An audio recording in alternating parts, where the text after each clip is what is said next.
a pre-radio discussion this morning, but we're going to revamp that and expand it. The first thing is you've got 3 articles out today. One's actually going to come out on Friday at WorldNet Daily. What's the title of the first article, Lowell, that we need to go over? Well, there are 2 articles on Michael Bloomberg. One has already been published several days ago. Right. And that is, can Bloomberg's billions buy the presidency? Maybe they can, maybe they can't. The one that is forthcoming is called Citizen Bloomberg. People forget that very much like Citizen Kane, the great Orson Welles movie, Bloomberg is a media baron. He is a mogul. He owns a huge media empire employing something approaching 23,000 people. Right. He owns a news service. He owns a television network. He owns a radio network. He owns Bloomberg Business Week magazine and so on. He is a big deal, especially in business news. Right. And the astonishing word that came this week from the editor-in-chief of his news system is that they are adopting a policy now that Bloomberg is a declared candidate. They are not going to do any reporting on the boss, certainly no original negative reporting.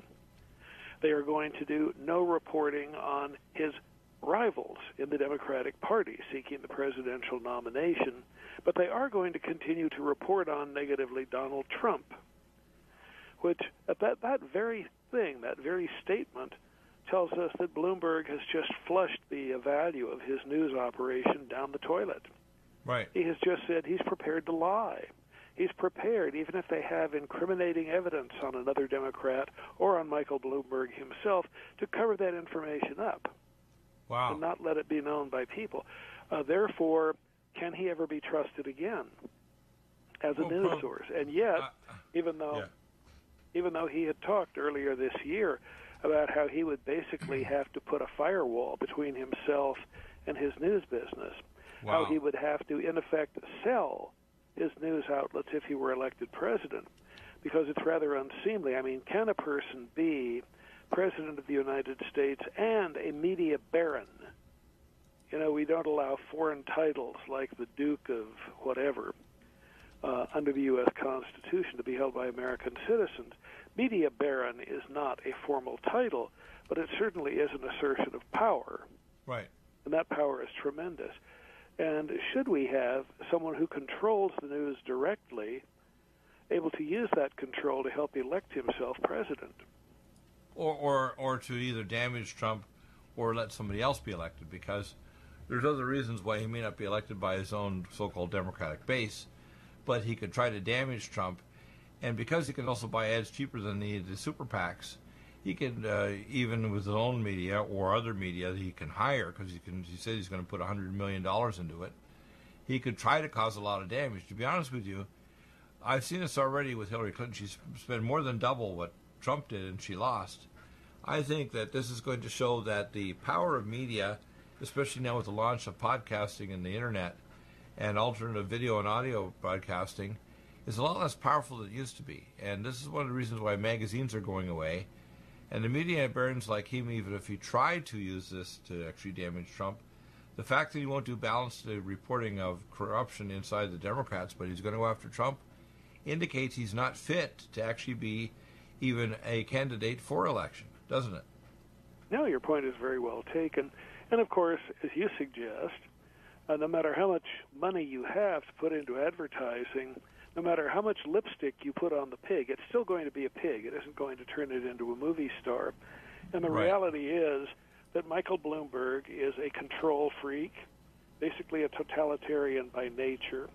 He is a believer in, well, for example, he has a long reputation for things he has purportedly done to women in his employ. One of the most interesting kinds of stories that we will not be hearing of anymore is that Bloomberg, according to the New York Times on November 14th, once upon a time, let's see if I can find the exact reference to that. Well, in any event, he was talking with a group of his employees and others about how wonderful his media terminal is, the basis of much of his empire. An empire, by the way, that has made him $52.3 billion, making him the 9th richest person in America. Some would say even the 8th richest, and Right. the 14th richest person in the world. I mean, he has Wow. enough money that he could theoretically buy every available ad space on every major media outlet from now until Election Day 2020. Nobody else even comes close to that kind of ability. No political party comes close to that kind of ability. And it's a frightening amount of power for one person to have when he's the kind of person who says, I want to confiscate everybody's guns. I want to authorize police. And what he did at this meeting where he was talking about the terminal from his company, he then said, my terminal can do anything. It can even perform oral sex on people. And then he turned to where a group of women employees of his were standing and said, I guess that could put you girls out of business. What? Yes, he actually what an said obscene that. calling. I mean, this is the kind of comment you might get from a frat guy. No, but he's a 77-year-old man who apparently is a misogynist. Wow. Yeah. He doesn't think much of women. So what we have is, I, of course, would give him the benefit of the doubt that he simply wanted to engage in stop and frisk with individual female employees, the same way he ordered the New York City police when he was mayor for 3 terms, to stop and frisk potential criminals, most of them African-American and Latino. But as a Democrat candidate, so he loses the women's vote and the black vote and the brown vote. He could still win, couldn't he? I say that facetiously. Yeah, I can't see why any self-respecting woman would ever vote for him, or any self-respecting black or Latino male would ever vote for him. Right. So in other words, he's got a high, what I call revulsion index. Do you like that? Yeah. Then there's the additional problem that he is a non-practicing Jew. As such, he has been a major supporter of Israel's offensive policy in the Middle East. Temperamentally, I may be to a degree too, but the point is that he has been a major opponent of the BDS, the boycott, divestment, and system that the left has been pushing to bankrupt Israel. And therefore, as the Democratic Party nowadays becomes more and more openly anti-Semitic, the fact that he is an aging white Jew is not going to necessarily endear him to the bigotry that now dominates the Democratic Party either. Right. And the fact that the Muslims are starting to take over the squad, and that basically is becoming an anti-constitutional, an anti-Christian, and anti-Jewish cabal inside the Democratic Party, right? Right. But they're not alone. I mean, Elizabeth Warren is much the same. By the way, the other day, Elizabeth Warren, who according to the latest polling, has lost about half her peak supporters now. She said if she is elected president, she will force Israel to give half of Jerusalem to the Palestinians. What? Yes. If you want to talk about anti-Semitism, there's another good example of it. Wow, amazing. In the Middle East. So we have an extreme faction that has taken over the Democratic Party. They are being challenged by the relatively moderate, relatively capitalistic Michael Bloomberg, but he doesn't have a personality that would give him a serious hope of winning. By the way, Barack Obama, reportedly the other day, told a Democratic candidate that Joe Biden, quote, really doesn't have, close quote, a human bond with voters. He may have a resume, he may pass as a moderate in an extremist party and hence have a constituency, but Obama is apparently not endorsing him because he doesn't think Joe Biden can win, because he doesn't think that the average Democrat voter would even support, really, emotionally, would have a bond with Joe Biden. Wow. He's just a kind of concocted character. And you notice how many of his positions he's changed. But then so has Bloomberg. Bloomberg has renounced this stop and frisk policy of his anti-crime policy in New York City. Right. Even though that was the most successful policy Bloomberg ever initiated. It brought crime down dramatically in an increasingly violent New York City. Right. Now he repudiates it. Now he repudiates stop and frisk. He also says he's sorry for anything he might have done that offended women. So the question is, even if you liked Michael Bloomberg before, you don't know who he is anymore, because he's now repudiating some of his most important policies and ideas. Right. Wow.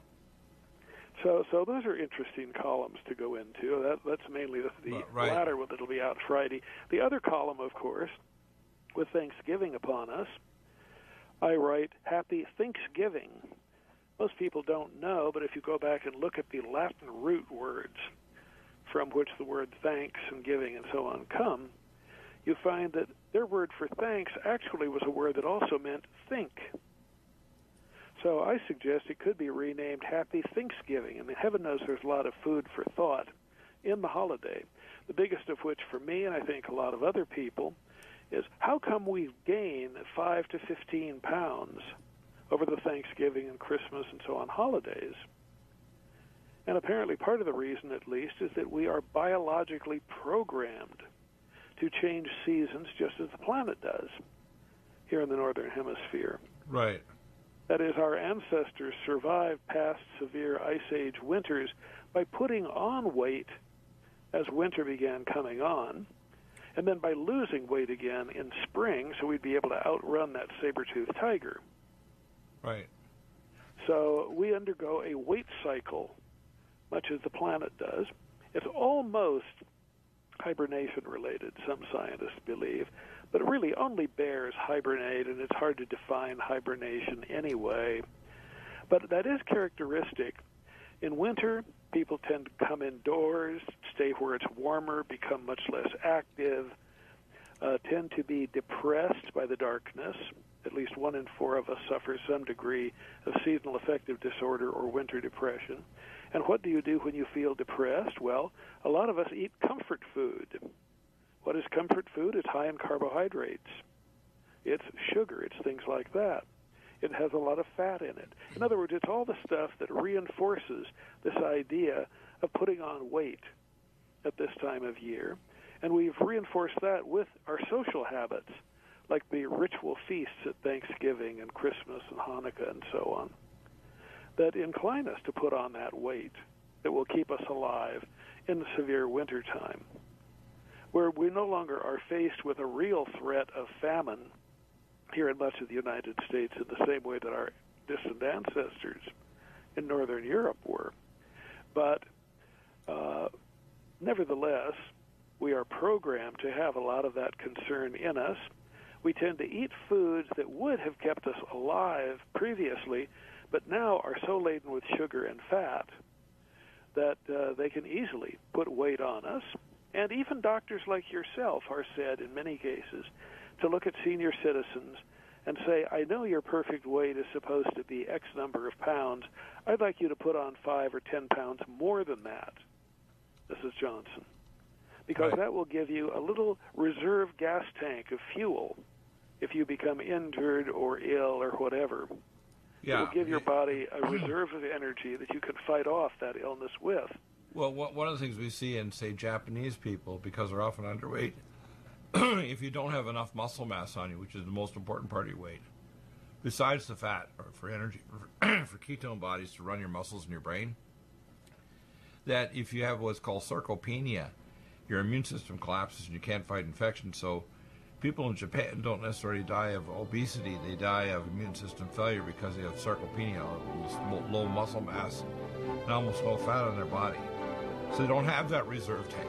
That's what I'm saying. Interesting, eh? We're not talking about obese. We're talking about 10 to 20 pounds to survive a challenge to the body. The point is, don't feel quite so guilty about eating this Thanksgiving. Yeah. Do you have difficulty taking supplements? Are you searching for a high-quality, complete nutritional drink that your whole family will love? NutriMedical's Life Support has arrived. All of your daily nutritional requirements in one quick, delicious drink. Dr. Bill Deagle's Life Support is a proprietary blend of vegan protein, activated vitamins, essential minerals, amino acids, probiotics, green tea, digestive enzymes, anti-inflammatories, cancer prevention, detoxification, and much more. Your body will high-five you for this one. Life Support is the best complete nutritious meal replacement replacement on the market. Whether you are an elite athlete, have post-operative challenges, chronic illness, elderly, or a family that just wants a quick, delicious drink, try Dr. Bill Deagle's Life Support for optimized nutrition in one great tasting smoothie. Just add cold water, almond milk, fruit, or anything else you like. NutriMedical's Life Support. Try our great tasting chocolate or vanilla today. Call 888-212-8871 or visit us online at NutriMedical.com. NutriMedical.com for the whole family. Legacy Emergency Foods is the top recommendation from Dr. Bill Deagle for the lowest oxygen concentration, the largest entrees, the highest amount of protein, the most varied entrees as well, and the longest food storage life. Nothing like Legacy Emergency Foods, and if you place a regular monthly order, you get 20% off and free shipping. Do get Emergency Foods for your supply for preparation, and get it from Legacy Foods. Contact Dr. Bill Deagle for the link at NutriMedical.com. Go to the Shop by Products link and drop-down message at NutriMedical.com, and then place your orders for regular emergency food for yourself and your family. Nothing like emergency food if the power goes out and you can't go to grocery stores, or if there's an emergency or a national crisis. So NutriMedical.com, top recommendation, Legacy Foods. NutriMedical.com, go to the Shop by Products and drop-down menu, and stay well with NutriMedical every day of your life. Lumen photon therapy, infrared light, far and near infrared, is extremely important for pain control, stimulation of nitric oxide, improved perfusion, and stem cell activation and reduction of cytokines. Dr. Bill uses it for pain control, for regeneration techniques, for organ regeneration, and for stimulation of your stem cell activity. This amazing lumen photon therapy this year will probably have an additional device with frequency therapy during the on phase of the lights. To obtain a lumen photon machine, contact Dr. Bill at NutriMedical.com, 888-212-8871. He'll prescribe it with the providing nutraceuticals to help with your regeneration, healing, and pain control. Nothing like the lumen photon therapy for easy therapy for your eyes, your pain, your joints, regeneration of organs, detoxification of the body. Get a lumen photon machine from Dr. Bill Deagle, NutriMedical.com, 888-212-8871. To stay well with NutriMedical. The Sonic Life Machine is one of the most amazing therapies that Dr. Bill provides. It is the best sine wave exercise machine on the planet, doing whole body vibration, opening up the muscle to reduce insulin resistance, improve perfusion, release stem cell therapies throughout the body, and epigenetically stimulate the body to release DNA activated. The epigenetic therapy with the sine wave curve of frequencies given for atomic resonance, but Linus Pauling for minerals and amino acids stimulates the production of messenger RNA to correct structural protein enzyme deficiency for almost every illness. There's nothing like the sine wave therapy for improving body healing for exercise, but also the epigenetic treatments Dr. Bill can provide can help neutralize frequencies for disease states and illness. Get a Sonic Life machine through Dr. Bill Deagle at NutriMedical.com. Contact us at NutriMedical.com, 888-212-8871, or go to the website NutriMedical and give us a contact. Dr. Bill is available to help you get well with NutriMedical. Need a powerful ally to fight daily bugs and serious pathogens? Allicin Med is the powerful universal pathogen killer's latest advance of German-sourced allicin, enzymatically stabilized to clear the body of bacteria, fungi, mycobacteria, and parasites. It penetrates body biofilms and is non-toxic to tissues. Pathogen resistance cannot develop for long-term body-optimized wellness. Clear stealth pathogens that promote autoimmune disease, cancer, and vascular inflammation and plaque and promote healing of tissues. Now pathogen-free. With 200 milligrams more power than prior Alamed, you can't get a more powerful ally to fight daily bugs and serious pathogens. Give your body what it needs. Allicin Med. Order Dr. Bill Deagle's Nutridyne at 888-212-8871 or NutriMedical.com. That's 1-888-212-8871 or NutriMedical.com. And listen to the NutriMedical Report on the Genesis Radio Network with open lines every weekday. NutriMedical.com, bringing nutrition and medicine together.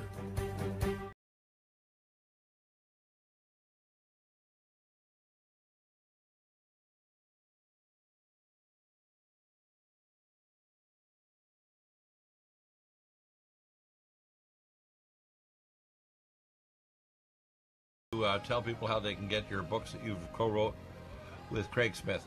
These books, by the way, are fantastic because you get them at no cost, including shipping, no cost. No commitment to anything else, or like a subscription or anything. And the latest book is called Money, Morality, and the Machine, right? Yes. A fabulous and book. It reads like a novel. Right.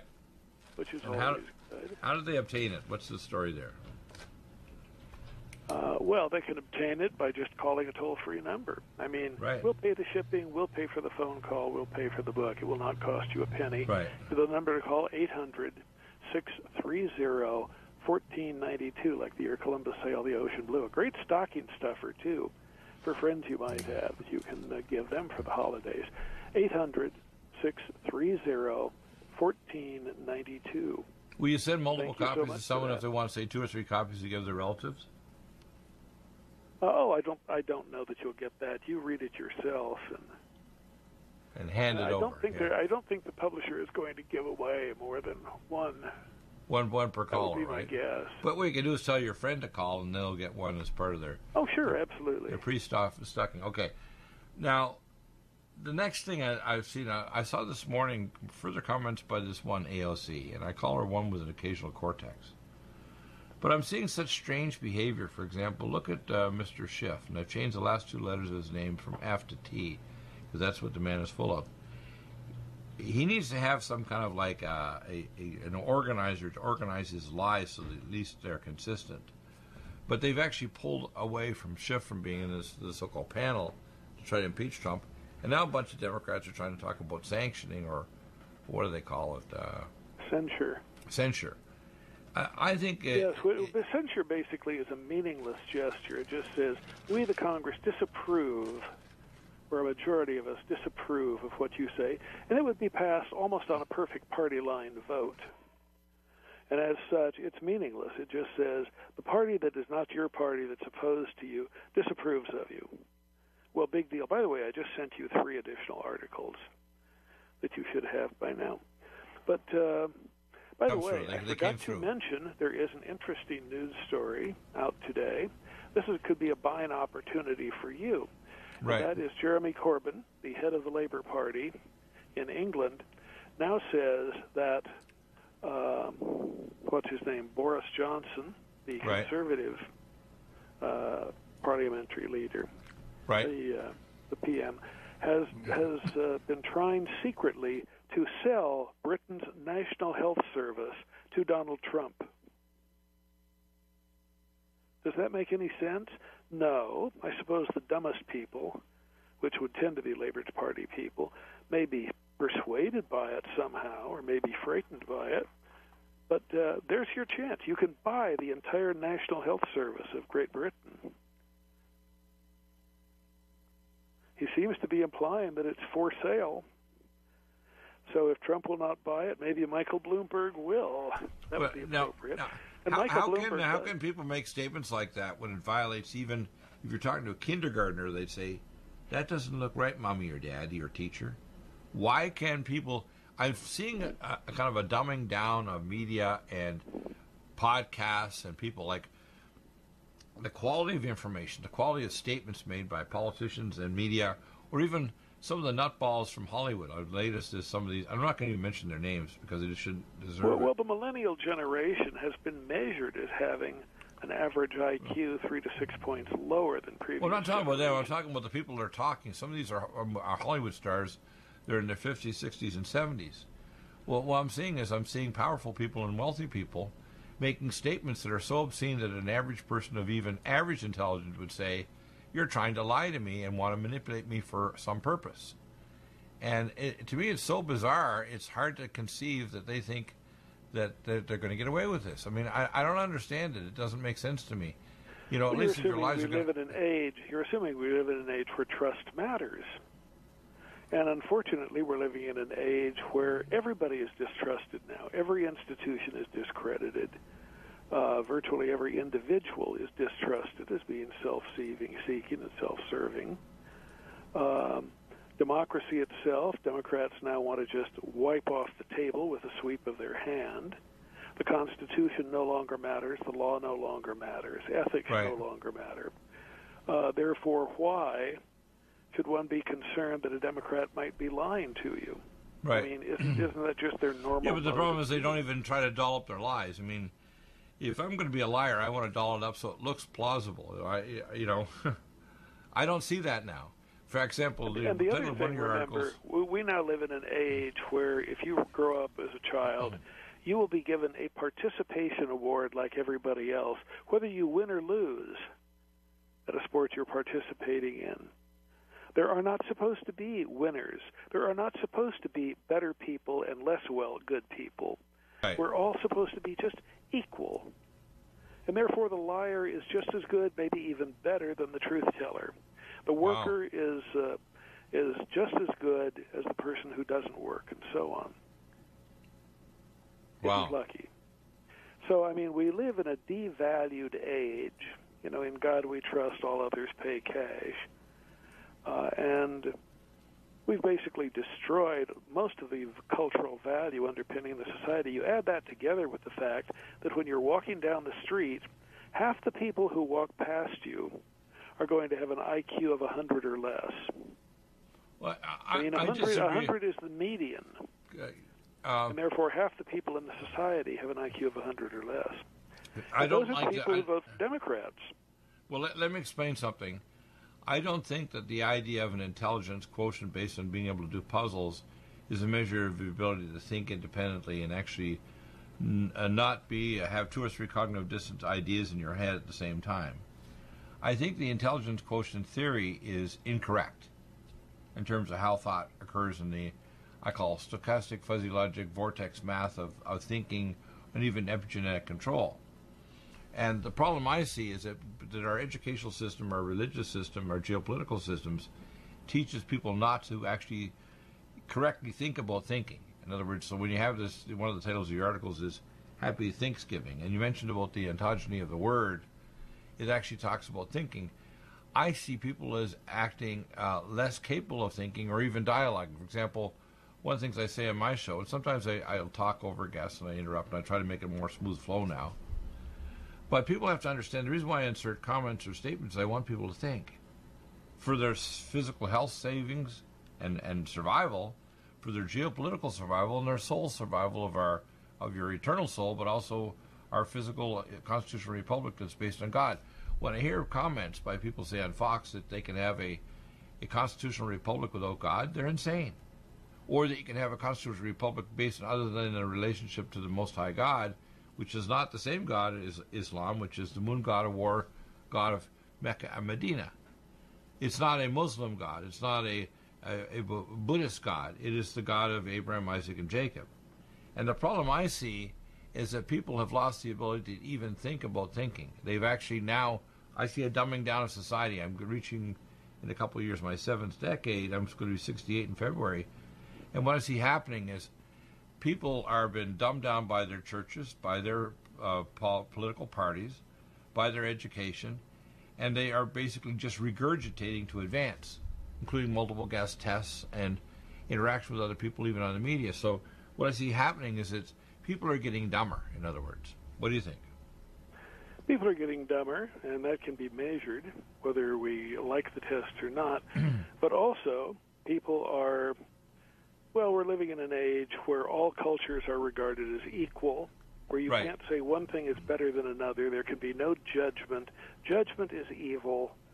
Right. Everything has been reversed. The Boy Scouts used to be good, and thugs used to be bad. Well, now thugs like Antifa are honored by the society, and the Boy Scouts are hated because, well, my God, they were opposed to gay scoutmasters. Well, they've allowed gay scoutmasters, and now they've had a great deal of abuse of children in the Boy Scouts associated with those gay scoutmasters. Now, understand, I am all for gay scoutmasters. It's just that I think that the scoutmaster of a Boy Scout troop should be a lesbian woman. And I think the scoutmaster of a Girl Scout troop should be a gay male. So that you have adult scoutmasters who have no sexual interest in who they're overseeing. Now that would be a proper... I think it's unlikely for something that clever to actually happen, though. No, and who knows what people really are inside other than God. I mean, Part of the difficulty is when we ask, traditionally, who were the most successful people in society? They were not the people with the highest IQ. Right. They were the people who were utterly fixated on doing one thing, like the guy who made Wendy's hamburgers. Right. He was generally regarded as almost illiterate in everything else, but my God, he knew hamburgers. Right. And he spent every waking hour of every day thinking of how he could make his hamburgers better. Right. And it was that focus that he had that made him so successful. Right. A lot of people think, oh, I'm going to be a general intellectual, and I'll think about everything, but I won't think about anything very deeply. Right. And therefore, I'll take great pride in myself and how smart I am, but I won't actually achieve anything because I'm not focused deeply or intensely enough to make any real achievement. Well, that's why when you look at the Fortune 500 companies, 97, 98% are hypomanic, and they're obsessive-compulsive like Mr. Bloomberg, right? Right. And if you actually look at successful people... Bloomberg is a very successful manager and a very successful capitalist in that sense. Right. Same thing as if you look at people who have above-average IQ that have become Nobel Prize winners or become scientists or heads of departments, even inside the government. They not only have an elevated IQ, they have an elevated obsessive-compulsive psychopathy. And you'll see that in people that, whether they're police detectives or senior politicians or people within parties. You can even see the obsessive compulsiveness, say, in Donald Trump. The man is very good at building buildings and ranks and everything else. He's very obsessive about the idea of negotiating, and sometimes he does things that are kind of like, seem strange, but actually they're more effective than the average. For example, he can negotiate with somebody he clearly knows is an enemy, like Mr. Kim of North Korea or Xi of China, or Putin, who isn't necessarily going to be a good guy, but he knows he has to negotiate like we do when we have a peace treaty with our enemies. Most of the politicians don't want to do that. In fact, Americans, because they revulse at the idea of Putin, because of some of his previous policies and things that are happening inside Russia, they don't want to negotiate with the man. But it's like you say, you make peace with your enemies, not your friends, right? Right. And Trump also has a phenomenal ability to establish human empathy and communication with a wide variety of people. You know, he can call. Right. He's going to speak in a hall tonight that holds 50,000 people, and my God, 50,000 salt of the earth working Americans come out to hear him, right, and cheer for him. Right. Wait till you see how many come out to see Michael Bloomberg. Oh, maybe 20 who are business people, and those he can hire to come out to see him. Right. Hillary Clinton, Joe Biden, a lot of these liberals have booked halls for themselves, and they go there and they bring out, and even though they're known by name by everybody, they get 20, 30, 50 people come out to see them at best. Right. I mean, they're just not lovable. And this is what makes Trump so lethal as a politician. He actually does have that human bond, that politicians backslapping, you're my pal, let's go have a beer kind of bond with all kinds of Americans. Yeah, in fact, that's why he's grown so much with the... That's why he's grown with the black vote and the Hispanic vote, and he's not only made their lives better economically, they're starting to empathically connect with him, even though, as I say, if you scrape off his skin tan that's slightly orange, he's actually black under the skin. Ha-ha. Yeah, well, two recent polls, one by Rasmussen, the other by Emerson College, have shown Trump now has the, we won't say they're going to vote for him, but he has the approval of more than 34% of the African-American community. Right. 34%. Now, at that level, if he were to get half that vote, he would win every election and the Democratic Party would be doomed. I think they already are doomed. I think right now there's somebody who's like bleeding to death, the party, and they realize they only have minutes left before they lose consciousness, and they're in a panic, and they're in a cold sweat. That's what I see to the Democratic Party. And the thing is, they were thrusting forth to grab control and power to have their version of the New World Order, and they're actually in the process of dying. They're actually in a pre-death status right now. Well, I think it would be good for America if they did die. I mean, I saw a column at the New York Times just today by the notorious Thomas E. Edsall, liberals do not want to destroy the family. How can conservatives be so stupid to believe that liberals want to destroy the family? Well, I don't believe that. But the problem is the Democratic Party is no longer run by liberals. Liberal is now an obsolete term. Right. The liberals, when they existed, were people who believed in free speech. They believed in capitalism. Right. They believed in fairness and equality and public debate and coming to compromise and so on. And They were quite reasonable people. In fact, libertarians like myself are often called 19th century liberals, back when liberalism believed in free market, in open free markets. Right. Well, you see, we don't really even have capitalism now. We have corporatism. And when people That's put right. labels like... What we have on the left now are leftists, Marxists. Right, which are basically totalitarian communists is basically what we're talking about. Well, they hate freedom of speech. They don't even want to allow you to say what you think. Exactly. Back in a couple minutes. Stay right there. Are you still looking for that one iodine that you can really trust? A medical doctor-endorsed product that is backed by honest research and true integrative science? Then search no further. Go to NutriMedical.com for Dr. Bill Deagle's Nutriodine, proven time and time again to be the very best iodine available for you. Nutriodine is the only Tesla-activated monatomic plasma iodine in the world. It optimizes mitochondrial function and generation of new mitochondria, from totally neutralizing the venom from a desert recluse spider bite in Southern California to eliminating malaria parasites reported by medical missionaries in Central India. Dr. Bill's Nutriodine is simply the most powerful healing formula there is. Nutriodine clears the body of all known pathogens, restores it to an alkaline state, and even promotes stem cell regeneration. Order Dr. Bill's Nutriodine today at 888-212-8871 or visit us online at NutriMedical.com. Red Deer Velvet DR is an amazing new product with a patent to preserve 300 biomolecules and 6 hormones, same as fetal life, where you don't age at all. The state of fetal life allows the 300 biomolecules and 6 hormones produced by the placenta to be supportive of the regeneration of tissues and organs, with maximum apoptosis, changing the tissue and organ structure of a fetus. That's why if fetal surgery is performed, there is no scar. Taking 2 to 3 capsules twice a day with oncomycin, myco-D2, provides an amazing support for regeneration of any tissue and organ in the body, and even advanced stem cell therapy support treatment. Do get NutriMedical's Red Deer Velvet DR from Dr. Bill Deagle at NutriMedical.com, NutriMedical.com, 888-212-8871. Stay well and stay young with NutriMedical. Hi, I'm Dr. Bill Deagle, MD, AAEM, ACAM, A4M, of NutriMedical.com, and a consultant providing email advice free on advanced protocols for your optimized wellness and advanced technologies to heal and regenerate you. You can contact us at NutriMedical.com, that's NutriMedical.com, or 888-212-8871. You get free email starter protocols of our top medical-grade nutraceuticals, initial testing, and recommendations for your own primary doctor to do, as well as recommendations to give you an idea of a consultation and a full protocol to try to help you regenerate your tissues, heal naturally without the use of toxic polypharmacy.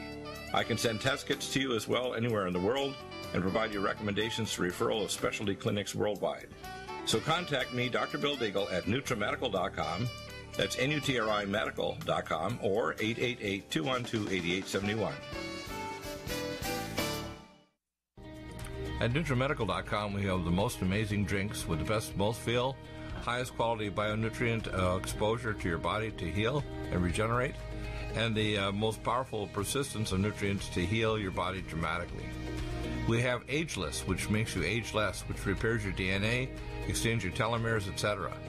We have Life Support that detoxes phase 2 detox pathways, glucuronidation, sulfation, and methylation pathway support. We have Glycemics that blocks the carbohydrate absorption and helps with diabetes or weight loss, and as well helps with people that are trying to build up muscle, using things like our special formulas from Dr. Wolf called Mega Muscles between meals along with Sports Energy Light. We have the amazing NutriComplete, the most complete red and greens drink in the world, with the best mouthfeel and flavor. You can often mix it too with Vitamin Mineral Mix, which is our fruit-flavored mixed power of vitamin minerals. Stay well with NutriMedical every day.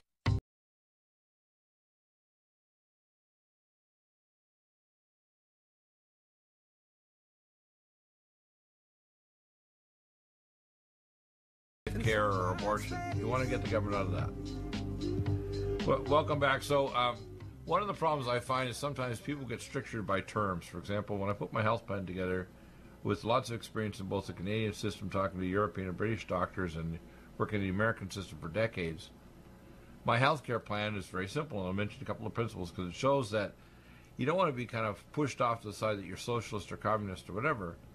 My plan would be very simple: to take away government control. You'd have a value-added tax. The money would go to the county. The county would hire doctors, nurses, and health professionals and technicians, drawing blood and whatever, an hourly wage. They would rent buildings or whatever. The doctor would not be responsible for the cost of those facilities. And it could be income neutral. So you make the same money whether you're a heart surgeon, but you'd be making the same money whether you're talking to a patient as if you're cutting them. You get rid of malpractice and you have mediation, and you also monitor their educational level and teach them online. And if they have deficiencies or haven't done a procedure, say, in 5 years, and they're going to do shoulders, you need to go back to a center maybe for a couple of weeks to actually learn how to do shoulders again. You'd allow alternative pathways. So if you have an obstetric nurse who's been working for 10 or 20 years and she's working in rural practice, let her learn how to certify to do C-sections. Or a medic working in the battlefield for 5 tours of duty, why not can you certify to be an orthopedic or general surgeon? And you allow cross-certification. So you have a chiropractor that starts off chiro, maybe eventually becomes a kind of, in a sense, a medical internist working in the intensive care unit, because he can certify laterally, and or a medic, let's say, running an ambulance, before you know it, he is a neurologist. In other words, once you master the database and the knowledge base and show that you know the skill sets and how to read an MRI or do things, you're now, so in other words, you get away from a label of a specific specialty and have a polymorphic balance of what your knowledge base is based on where you've learned and how you can certify your knowledge base. Now, that would mean no forced vaccines, no end-of-life care. We'd integrate functional integrated medicine, so everybody would be tested to make sure that you're not toxic or getting a toxic drug. We check your polymorphisms of your DNA like we do in Japan after a conference in the late 90s, where we know if we give you a drug, if you're going to not be able to detoxify, your blood level is going to orbital and it might kill you or cause heart block. And then we would also give you nutraceuticals. Part of the coverage of your health would be give you the nutraceuticals to help correct your gene defects and extend your life. Because everybody's a walking two-legged debt, and everybody pays for it. Whether it's somebody coming in from Angola last week, if they get sick, our hospital passes a debt to my insurance that's covered. So people don't get it, that since the 1987 when they passed these laws, anybody that even visits America, we all cover the costs of those people getting ill in our system. And I don't want government top-down control. I don't want some legislator like these guys here in California saying, you can't go to school unless you take all our vaccines. I don't want them saying insurance carriers, well, we're not going to offer you an extra year and a half of life because you've got terminal cancer by taking this alternative care that can prove that. We want you to take a lethal injection, which is a number of insurance carriers are actually doing that now. So whether it's insurance or government, I don't want them to be in control. I want the people and the health professionals to be back in the driver's seat, not driven by protocols set by state licensing, which actually restricts the art and the science of medicine. And that means I don't want to have the label socialism or communism. I think it should be a right to have health care, just like education. We've got to stop putting labels or strictures on things that you have a certain knowledge base when, down the road, people are going to be able to download skill sets and knowledge base directly into their cortex. So I think that the future is very different than what people see now. AI and the use of these new novel ideas of what healthcare should become means the integrative functional medicine and life extension medicine is just part of it. Getting the right supplements, having the right epigenetic treatments, preventing cancer by not drinking toxic pesticides in your food. But we have all these regulatory agencies that are not doing their job. We have the government, either insurance carriers or in socialist countries, big top-down socialist governments, and they're all harming people's health, not fixing the problems, and they're actually terminating you early, aren't they? They are. Now, I find it interesting that you want a lot of this done with a value-added tax. When people hear the leftists campaigning as presidential candidates for the Democratic Party, they say, oh, we want to be like Europe and have health care. They never bother to tell voters, however, that in Europe, the income tax is not the dominant form of tax the way it is here. About 40% of our taxes come from income taxes in the U.S. In Europe, by contrast, the bulk of health care costs and so on do come from a value-added tax. Yeah, but even the socialist, sales tax. Even these socialist countries don't do what I'm talking about, because they have top-down control. They still have. But the point is that it's a different tax structure, and more of the tax burden is carried by the middle and lower middle class, because of the tax structure. And this is not really what the liberals want, but it's what actually works, for better or worse. Well, the thing is, though, when you have big-ticket items like high fancy cars or homes or whatever, the VAT, what we see also with corporations, the corporations should pay VAT. For example, if you look at Bezos and Amazon, or a lot of the big tech companies, or companies that have international business around the world, Californians are unique because they can tax corporations that are based in California, but also around the world, and they can get the tax money. So if you had a VAT that was transnational and transnational to other nations, it would mean that big corporations would pay the VAT too. And it doesn't have to be a high tax. How do you keep them from just passing that on in the form of higher prices to customers? You can use computerized technology to do that. You don't want them to passing on the taxes to the customer so that they just start laughing all the way to the bank. You want to make sure at higher costs. Yes. Right. So there's ways of doing that. I mean, mathematically, so that, for example, how many big mega corporations are making trillions of dollars like Bezos, or a lot, getting away and are passing their costs on to the customer. So the customer in the middle and lower class, for example, here in California, where we have high state taxes, high cost of living, and high cost of everything, we have what's called a new we call. Thanks. Oh, cool. We have a new system set up in our country, where we have a new form of indentured slavery. Right? It's very much like the system in the Middle Ages, where we had how can I call it? What was the system back then, where they basically had indentured slaves that worked for the king or whatever? Well, they had serfdom. That's it. We have a form of new corporate and government serfdom now. And by the way, this is what AOC is pushing, because when they run out of money, because I call OPM, other people's money, this is another form of opium, when AOC and the other maniacs like Warren run out of other people's money, they realize they can't generate enough money, so they either have to print more money than they have because they got the magic money tree, or number two, because they haven't controlled the costs, they bankrupt the nation and push us further into the debt of banks that are creating money out of nothing, which actually is destructive. And we don't have, like the Bible talks about, a jubilee year where we forgive debt. For example, we shouldn't be having young people get in debt so far that they can't have a family or buy their own home.